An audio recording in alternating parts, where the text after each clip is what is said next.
শেষ খবর পাওয়া পর্যন্ত খাগড়াছড়িতে এখন পর্যন্ত ৩ জন মানুষকে গুলি করে হত্যা করা হয়েছে। এটা সরকারি হিসাব মতে। এর বাইরে কতজনকে হত্যা করা হয়েছে এখন পর্যন্ত জানা যায়নি।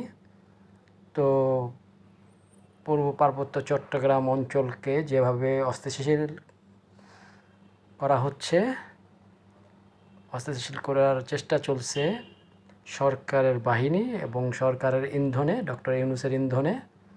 এর পিছনে অবশ্যই আমেরিকার হাত আছে, কারণ আমেরিকার পুরো পার্বত্য অঞ্চলটা, কক্সবাজার, সেন্ট মার্টিন দ্বীপ এবং চট্টগ্রাম বন্দর, এটার উপরে আমেরিকার অনেক দিন ধরেই আমেরিকার একটা ছিল যে এই জায়গাটায় তারা একটা ঘাঁটি করবে, তাদের দখলে নিবে।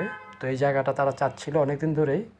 তো এটা কোনোভাবে যেহেতু পাচ্ছিল না, তো ডক্টর ইউনূসকে তারা মেটিকুলাস ডিজাইনের মধ্যে ক্ষমতায় এনেছেন এবং ক্ষমতায় এনে যখন এগুলোকে তারা নেওয়ার চেষ্টা করতেছেন, তখন সাধারণ মানুষ কিছুটা বাধা হয়ে দাঁড়িয়েছে।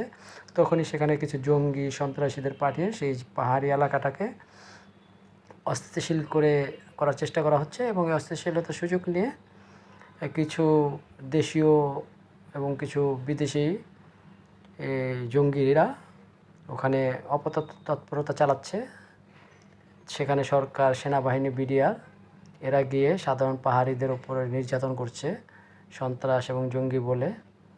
এ পর্যন্ত তাদেরকে অনেককে গুলি করে হত্যা করা হয়েছে এবং এভাবে পাহাড়িদেরকে ওখান থেকে বিতাড়িত করে পুরো পাহাড়কে খালি করে, পার্বত্য চট্টগ্রাম অঞ্চলকে খালি করে এটা আমেরিকার হাতে তুলে দেওয়া হবে, এরকমটাই মনে করছেন সাধারণ মানুষ।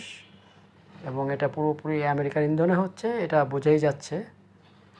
তো সরকার তো এখন আর কি, আসলে ডক্টর ইউনূস তো আসলে সরকার বলতে কিছু না, তিনি হলো আমেরিকার হাতের পুতুল। আমেরিকা যেভাবে তাকে চালাবে সেভাবেই সে চলবে, সেভাবে কাজগুলো করবে এবং সেভাবেই ঘটনাগুলো ঘটছে।